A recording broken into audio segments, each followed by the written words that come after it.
سورہ معارج کی ابتدا ہوئی 29ویں پارے کی یہ صورت ہے. اس میں اللہ نے نبی صلی اللہ علیہ وسلم پر ایک اعتراض ہوتا تھا اس کا تذکرہ کیا, اور یہ اعتراض قرآن میں بار بار ریپیٹ کیا گیا ہے کہ اے نبی آپ کہتے ہیں کہ موت کے بعد زندگی ہے, قیامت ہے, یہ سب تباہ ہو جائے گا, تو یہ کب ہوگا؟ تو اللہ نے بتایا کہ اس کا علم اللہ کے سوا کسی کے پاس نہیں ہے.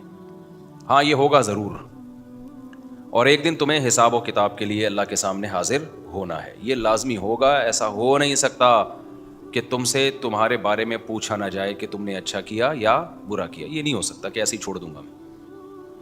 ام نجعل المتقین کالفجار, یہ کیسے ممکن ہے کہ جو اچھا بن کے آئے اور جو برا بن کے آئے دونوں کو میں سیم کر دوں, مار کے مٹی کر کے ختم کر دوں؟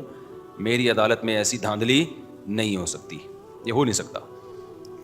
سورہ واقعہ میں اللہ نے فرمایا کہ مجھے سب سے اہم جو آیت لگتی ہے نا قیامت کے بارے میں, سورہ واقعہ کی لگتی ہے یہ آیت. عجیب ایک کیفیت ہوتی ہے اسے پڑھ کے. اللہ تعالیٰ جب مردوں کو قیامت میں زندہ کریں گے نا اور حساب لیں گے تو انسان کو توقع نہیں ہوگی کہ یہ بھی ممکن تھا. ہم تو یہ سمجھ رہے تھے آئے لوگ پیدا بھی ہوتے ہیں, جیتے بھی ہیں, مرتے بھی ہیں, ختم ہو جاتے ہیں, تو ہم تو یہ سمجھ رہے تھے بس ایسا ہی ہے. یہ کیا ہو رہا ہے؟ ہم تو کچھ اور سمجھ رہے تھے. ہم تو سمجھ رہے تھے کہ بھائی جس نے دنیا میں نوٹ چھاپ لیے ٹھیک ہے, بہترین ہے, امریکہ چلا گیا اور باہر کے ویزے لگ گئے اس کے, یا نیشنلٹی مل گئی تو سبحان اللہ, وہ تو جنت الفردوس میں چلا جائے گا. یا جس کی صحت اچھی ہو گئی, یا وہی جو آج کل کامیابی کے معیارات سمجھے جاتے ہیں. تو ہم نے یہ تو سوچا ہی نہیں تھا کہ ہمارے اصل جو مسائل ہیں وہ یہ نہیں ہیں, ہمارے اصل مسائل کچھ اور ہیں. تو پوری دنیا کے اصل مسائل کیا ہے پتہ ہے؟ پوری دنیا میں کس پہ بحث ہو رہی ہے؟ ڈپریشن کا علاج کیا ہے, اسٹریس کا علاج کیا ہے, ٹینشن سے کیسے باہر نکلیں, لائف کو اچھا کیسے بنائیں, صحت کن چیزوں سے اچھی ہوگی. پھر میاں بیوی کے مسائل, ہر دوسرا ڈاکٹر آپ کو پتہ ہے وہ سجیشن دے رہا ہوتا ہے اس رشتے کو توڑنے سے بچانے کے لیے یہ کریں, جوڑنے کے لیے یہ کریں, برداشت کرنا سیکھیں.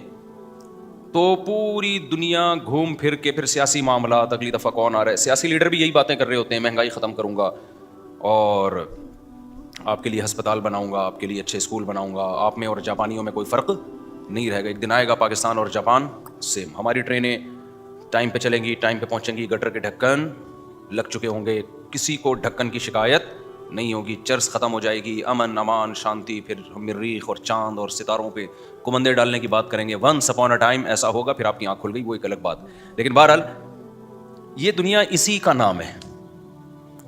تو جب قیامت قائم ہوگی نا, لوگ مردے جب اٹھیں گے قیامت کے دن کہیں گے یہ کیا ہو گیا بھائی, یہ تو مسائل ہی کچھ اور نکلے ہیں بھائی.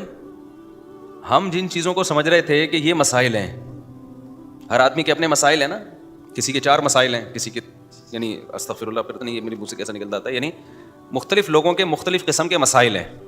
4 خوشیاں ہیں, سوری مسائل کہہ دیا میں نے.